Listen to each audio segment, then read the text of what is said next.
Tainted by tragedy, one of India's worst medical disasters undermines the oldest family planning program in the world. And while global efforts are bringing contraception to millions more women and girls, are there bigger obstacles that need to be overcome? This is Inside Story.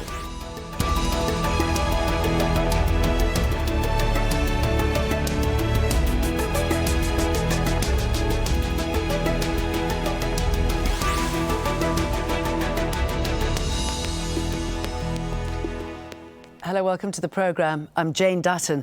On the face of it, family planning can be seen as just that. Parents making informed decisions about the number of children they would like, or indeed not to have any at all. But for millions of women around the world, this choice is denied, and that's raising concerns about women's rights and the risk to women's health or even their lives. It's more than 2 years now since a summit in London committed to provide 120 million more women and girls with access to family planning, information and services. And while there's been significant progress, an interim report is warning that population growth is threatening to outpace the work that's been done. Since 2012, nearly 8.5 million more women and girls are using modern contraceptives, bringing the total number of users in the 69 focus countries to 274 million. It's estimated that 77 million unintended pregnancies have been averted, and the lives of 125,000 women and girls have been saved. For the special edition of Inside Story, we have reports from India and Burkina Faso. And we had hoped to have the World Health Organization on the show, but it was unable to provide anybody. Let us start this program, though, in New Delhi. Dr. R.C.M. Gaza, thank you very much for joining us. Are you a fan of family planning? Actually, India started on family planning, the oldest family planning probably in the world, 1952. And we have made significant advances in terms of bringing down the total fertility rate from what it was in 51. It was 6, and it has now come down to 2.4. And similarly, we have also reduced the infant mortality rate and maternal mortality rate. So there have been significant advances, and we are also going through a lot of demographic transition right now, and the annual growth rate is coming down. So therefore, there is a lot to do, but a lot has already been done. Yes, people are talking about a demographic time bomb, aren't they? Because at the same time as this has been effective, you're also seeing falling fertility rates across the world. Yes, total fertility rate is coming down and going through a phase of transition, and it is expected that the numbers will continue to fall, irrespective of whatever the programs do or don't. And that is what I mean by demographic transition. If you don't get this right, talk us through the problems that you see on a day-to-day basis if you don't get family planning right. Well, at the end of the day, I think a smaller family helps people to plan their future, helps people to have more money to spend upon themselves. And more importantly, I think in today's India, most parents want to educate their children well, and it costs money to educate children well. And so if they plan their families, it is to their advantage. I mean, government is not forcing anybody to do anything. There is no coercion here. There are no targets here, nothing at all. The program is offered on a voluntary basis, and people are taking it up on a voluntary basis. You'll be surprised, even in rural India, far away from the big cities, people are aware of family planning and the advantages it confers on their family, and they are wanting to have small families. Of course, the services have to be provided to them at very remote places, and probably the problems lie there. Yes, I was going to say that must be one of your biggest challenges, getting it to those who need it the most, possibly. That's right. I think the biggest challenge that we have is to provide access to services. In the sense that people live very far, even from the primary health centers, and they need to get the services where they live, because this is not one of those medical emergencies that people can travel hundreds of miles and take a service. They would like to have it closer home. We are trying very hard. in terms of providing the services, but you need skilled service providers many times for difficult surgical procedures like laparoscopy, or even for that matter, the minimally invasive vasectomy that we are now offering, the no scalpel vasectomy. So it's essential that we have good skilled service providers so that women and men can come forward and take those services. This is one of our big challenges.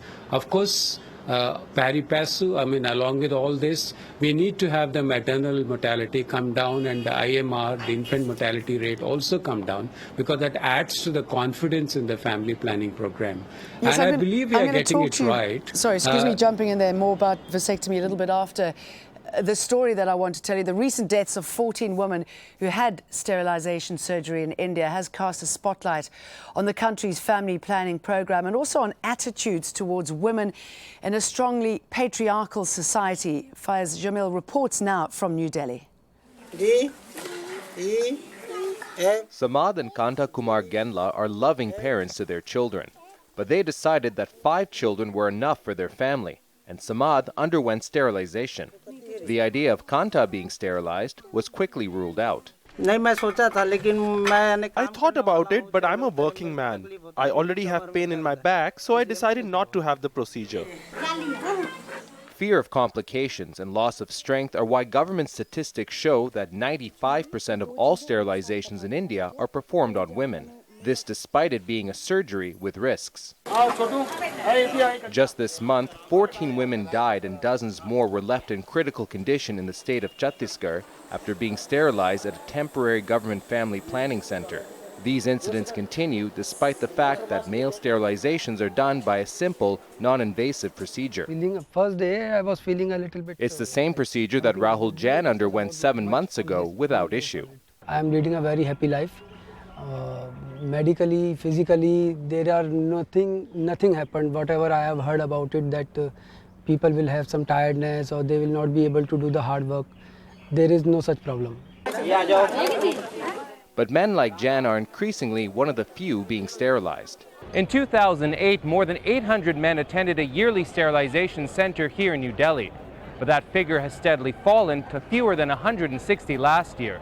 And across the country, the number of male sterilizations continue to fall. Once that's done, the rest of... This surgeon, who helped pioneer the current non-invasive vasectomy procedure, says while attitudes will have to change to get more men sterilized, more effort has to be made from the health community itself. It's also got to do with the service availability and the service provision.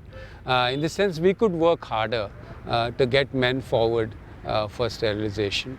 We need to inform them. We need to clear their misconceptions. Samad's sterilization was successful, but could have carried risks. Until awareness is spread, women here will continue to dominate the number of sterilizations performed and continue to bear the burden of India's ambitious family planning program. Faiz Jamil, Al Jazeera, New Delhi. Dr. Kaza, we saw you talking there about the benefits of vasectomy. It seems to me that once you get men to buy into family planning, however hard that is, you're onto a winner. Actually, I think it's a very large phenomenon. I wish I could put it in a few words. It's a large phenomenon in the sense that there is a general sense of, it's a patriarchal society and it is a male-dominated society.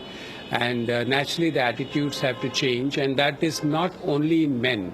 It has to do with the families, it has to do with the mothers, the parents, and how they assign duties to their sons and how they bring up their children. It's a very large topic actually, and that's why I feel that if in general the attitudes can change, then the acceptance for vasectomy will automatically go up. Whichever form of vasectomy, the acceptance goes up with the change in attitudes. Because this I have seen over the last 2 decades. That is in this very city of Delhi.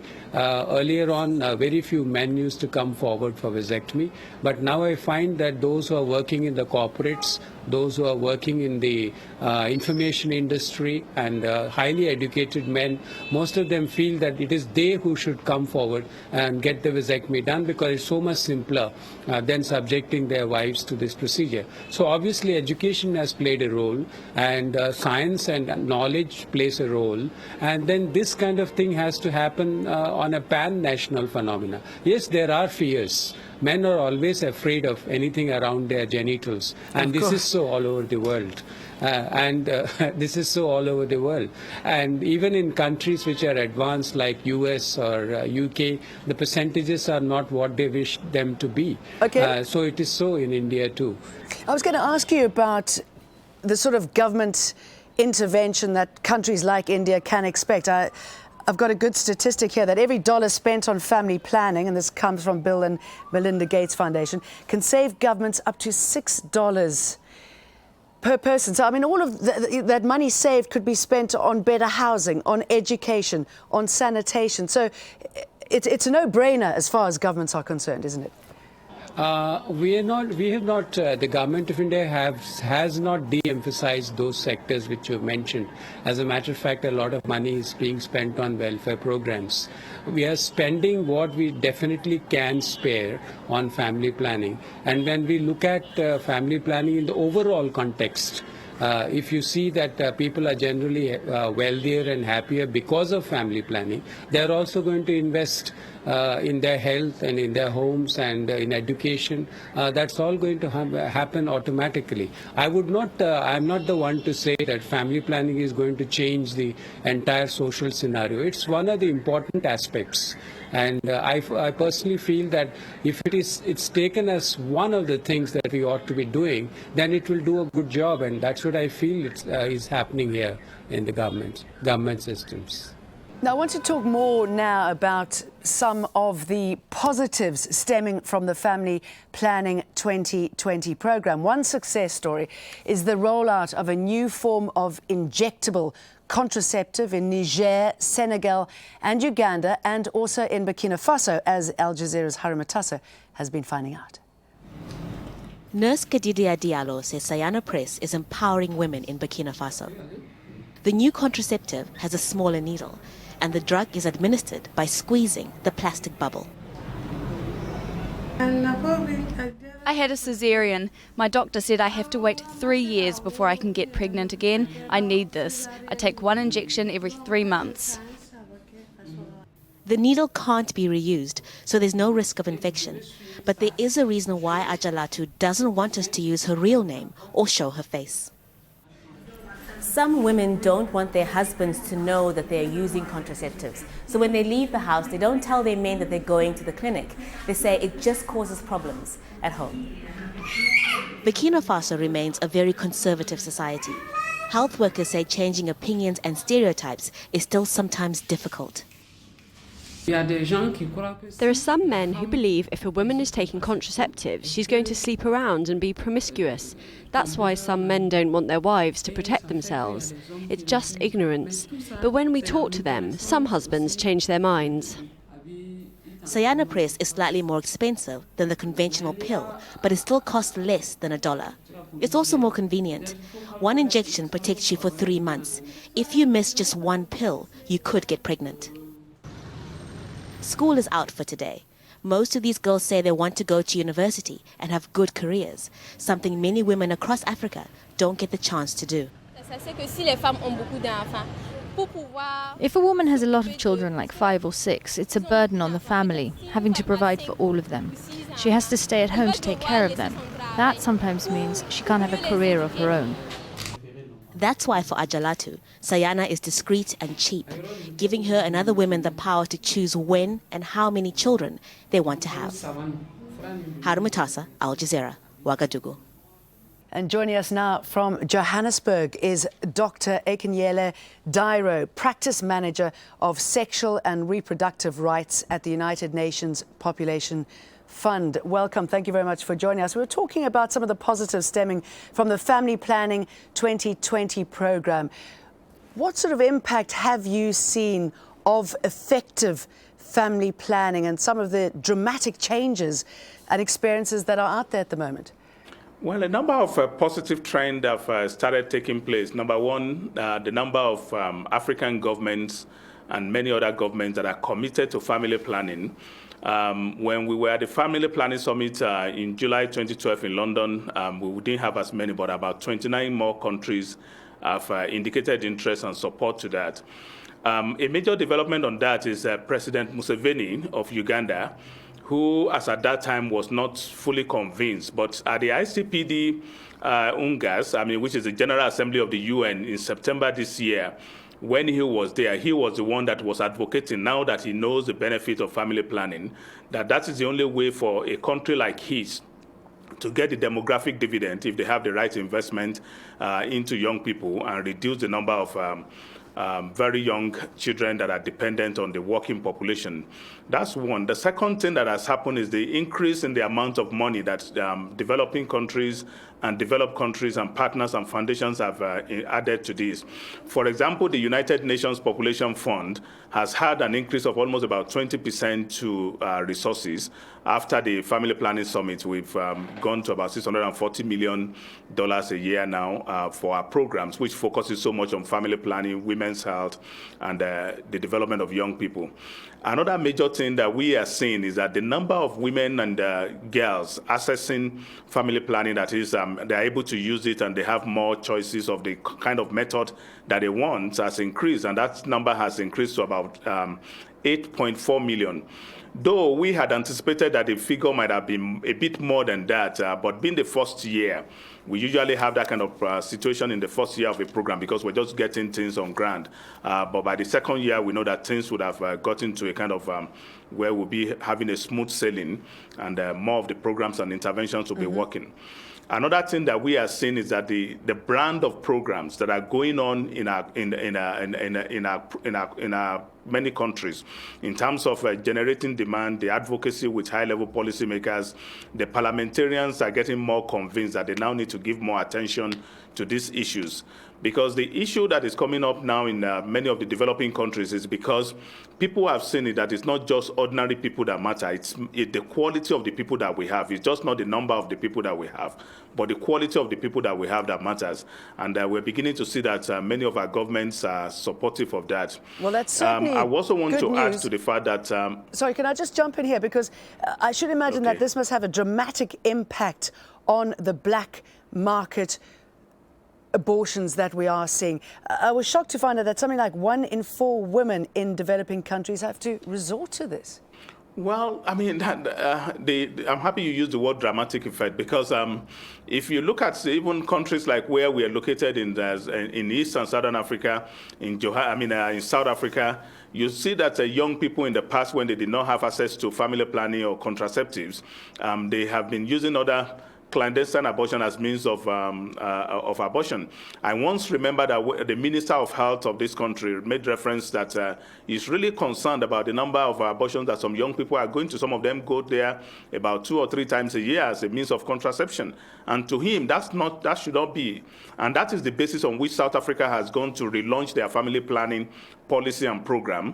Now it's looking at it, it's not calling it family planning, it's calling it as like a fertility policy, where it has positive trend to those who want to get pregnant and they have not been able to get pregnant, but those who want to really protect themselves and prevent pregnancy from taking place, if they are sexually active, they also have that policy.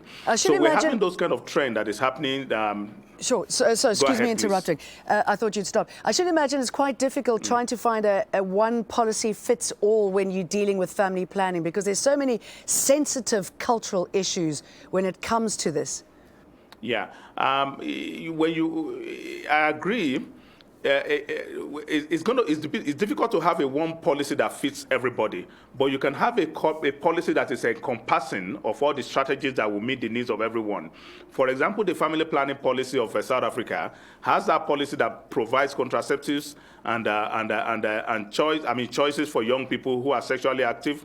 They have the one that provides information to young people who are not sexually active on how to protect themselves. We also have the provision of the kind of policy that can meet the need of HIV-positive women who do not want to get pregnant but still be able to want to be sexually active. We also have policies of those of a reproductive age group that have had the number of children they want, but they want to be able to protect themselves. We also have the policy that allows people who are of the reproductive age group, they still want to get pregnant, but they don't want to get pregnant for this period of time. Okay. So they want to be able to decide when they want to get pregnant. So, yeah, you have a policy that has all those strategies in place, but not just one strategy to fit everybody. No, I should imagine that's very difficult. Call an integrated, comprehensive. Sure, let me bring in Dr. Kaza here. I mean, I should imagine, particularly in a country like India, that cultural sensitivities really do have quite a big part to play when it comes to dealing with family plannings and also overcoming fear. Yes, I think there are lots of. Actually, we are dealing with a different cultural milieu. I've just been hearing from Johannesburg, and I mean, it's nice to have somebody who's working for United Nations Fund for Population Activities. I also did for some time, and sort of I welcome him to the show anyway. But apart from that, what I gathered from whatever he said, we are probably dealing with a different socio-cultural milieu. And yes, in India, family planning is not a drawing room topic yet. We have gotten over many of the difficulties that we had about discussing family planning. There has been a major change in the last few decades, but it is a slow change. Even today, it is something that not discussed in the open, and quite often in our rural areas and in remote areas, women are guided by the decisions of their mother-in-laws apart from their husbands. So it's a totally different kind of culture that we are talking about. Okay, Dr. Kaza, barring that, I think in the cities... Tell me briefly, if you will, yes. What you expect and what you hope to see from family planning strategies in the near future. Okay, the goals that the Government of India has set itself, and one of them is pretty close. By 2040, we need to have maternal mortality reduced to not more than 100 per 100,000, and infant mortality reduced to around 30. So we have the goals set already. Yes, we should have met these goals probably some time ago, but then in a social situation where the programs have to work without any coercion and with complete choice and voluntarism, it's probably not unusual for us to miss the goals. But we are on a good path, and I expect to see these goals met in 2015. Of course, by about 2025-26, we will have a population of 1.4 billion, but it is a population which is going to be going down. So I think we are on the right path. Dr. Daira, I'm wondering what sort of exciting innovations you foresee in the future, and if these innovations are not implemented, what the fallout is likely to be. For us in Africa, we're looking at what we call the comprehensive approach, where we take into account the issue of gender, culture, socio-cultural barriers that have been a major kind of constraint to the women and their young girls being able to take decisions for themselves. Those are one of the major areas reducing inequality and the inequality and then inequity that is also there in terms of people who are marginalized and in rural areas. So for us, one of the innovations that will be coming in is how do we reach the difficult to reach ones? For example, in some urban areas, you will see that we have some urban slums where the situation is that they might be in the cities, but they don't have access to the luxury of some of the services in the cities. So we have to take the services to what we call the urban slums. If you go to places like the slums in Nairobi, and there are some places in even in South Africa here where you have to go to some neighborhoods where the needs of those places are much more, despite the fact that some of the very high class facilities are there, but so not everybody can have access to that. That's one of the innovations. The second innovation for us is how do we make the information and the services to young people, should I call it cool? The young people call it cool, which is acceptable to them, where they can go into this to the right places for them to get the services. We have tried in the past where the youth centers are not as receptive, to them, or they are not as they don't accept it as much. But we're looking at situations what is more acceptable to them. Where can they go to contraceptive? Family planning provision places for them to get when they come to the clinic, so that they can makes also quite have an impact. Those kind of. Gentlemen, good of both of you to share your experience with us. In Johannesburg, Dr. Akinyele Dairo, and in New Delhi, Dr. R.C.M. Kaza. Thank you very much. And we are always interested to hear your views on this Inside Story. You can post your comments at facebook.com/AJ Inside Story or contact us on Twitter. Our handle is @AJ Inside Story. Mine is @Jane Dutton. A very big thanks for watching. Bye-bye for now.